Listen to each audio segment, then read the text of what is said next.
Hey everyone, what's going on? Welcome back to another video. If you're new here, my name is Arwen and I'm a pediatric occupational therapist, and today I'm going to talk about the 5 things I wish I would have known before I became an OT. Number 1, it's not always rainbows and unicorns.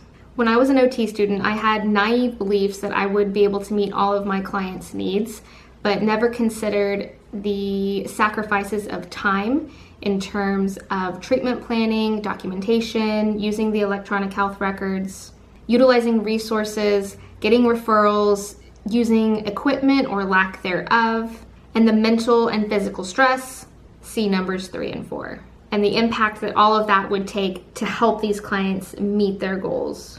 I also never considered the barriers to my clients' success, including their own mental health, their access to other resources and medical professionals, and their comorbidities. So just be warned that it's never as simple as giving a home exercise program, doing an ADL routine, or doing simple exercises. At least not if you're doing it right, in my opinion.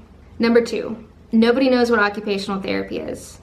The amount of times that I've been mistaken or called PT or physical therapy is uncountable. Hey honey, gotta go, the physical therapist is here. Or, I already have a PT and we're working on walking.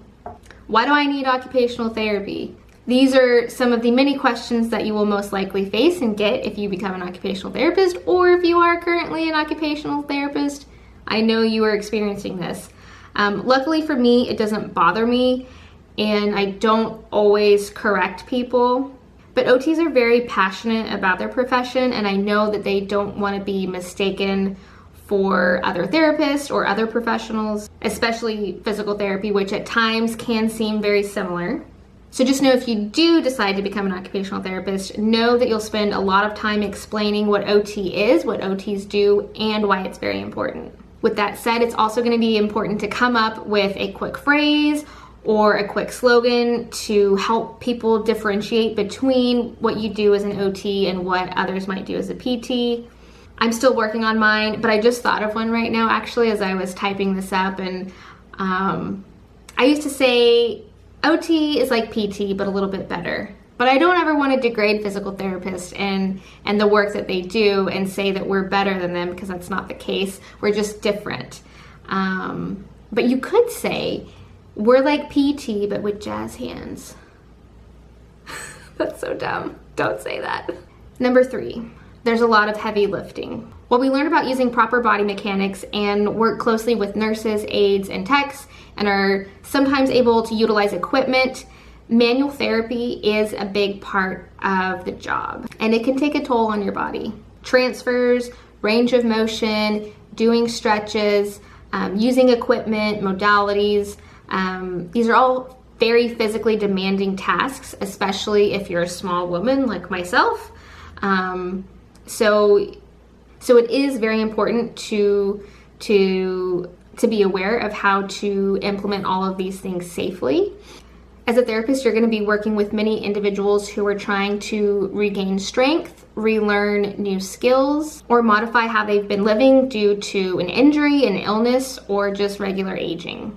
So it's part of our job to bear a little bit of that burden when we're helping them regain their skills or learning how to do things in a different way. And just know that that's going to come with doing some manual labor. And depending on what setting you work in, it could be more and it could be less. As a pediatric occupational therapist, my clients are very small, so it is much easier to do some of that manual hands-on therapy with them. And I used to say that OT wasn't a desk job, but I proved myself wrong, because I work at a desk all day now doing teletherapy. Number 4 is heartbreak. Part of being an occupational therapist means getting to know our clients beyond their medical condition, seeing them as more than a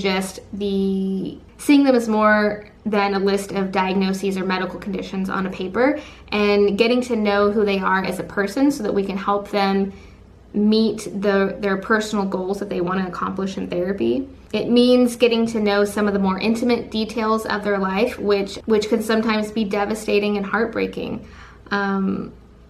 This job and my interactions with all of the patients and their families that I've come across has made me realize that there is so much good and beauty in the world, and then there's also so much suffering. And I feel like as OTs, you have to be ready to deal with both of those. You have to be ready to deal with the client that's not going to progress and that may actually get worse and could even pass away. And then you also have to be ready for the joys and the unexpected.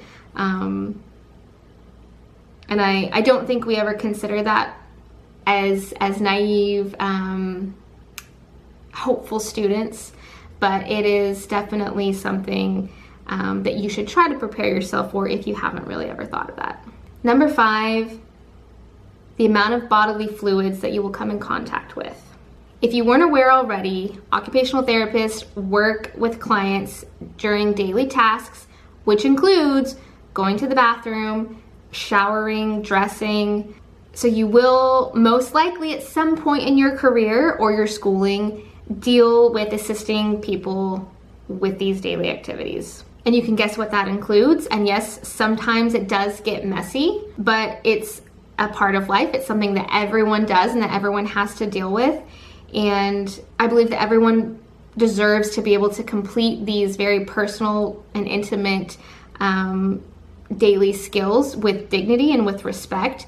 And I, for one, if I were in that situation, I would want someone to be that person for me. And so just be aware that you may be that person one day for an individual that can't go to the restroom by themselves or is not able to shower safely without having someone stand by and assist them. There's also times that clients may get sick, have serious wounds, or have equipment that you have to work around, so lines and monitors, sometimes external equipment. I have seen some pretty gruesome wounds that I never thought I would encounter. And again, that's not in every setting. I don't encounter that very frequently with my job in pediatrics, but I did encounter it more in outpatient and working in acute care. So just be aware it's not in every setting, and if you know that you're not capable of that, maybe pick a setting where you don't have to deal with that as much, like outpatient or pediatrics. So just be aware that you'll most likely experience that at some point if you become an occupational therapist. So while this isn't an exclusive list, I hope it'll give you some insight into maybe the other side of occupational therapy that you've never considered or haven't thought of before. As I know many of you that watch are just starting your journey with pursuing occupational therapy. And, you know, to be honest, some of these realities and things that I mentioned may deter some of you from this field, and that's okay. There's nothing wrong with that.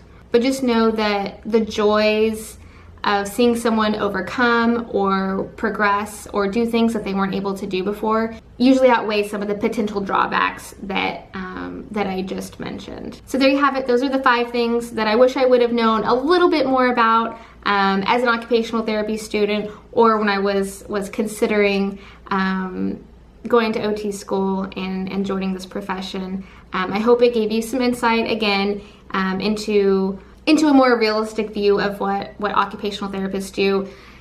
If you see the photo of the grandma and the therapist in the background and they're smiling and they're having a good time, just know that's not really how it is.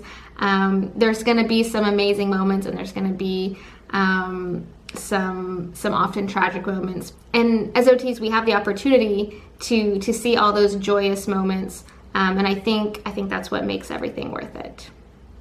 So thank you so much for spending some time with me, and I'll see you in the next video. Bye.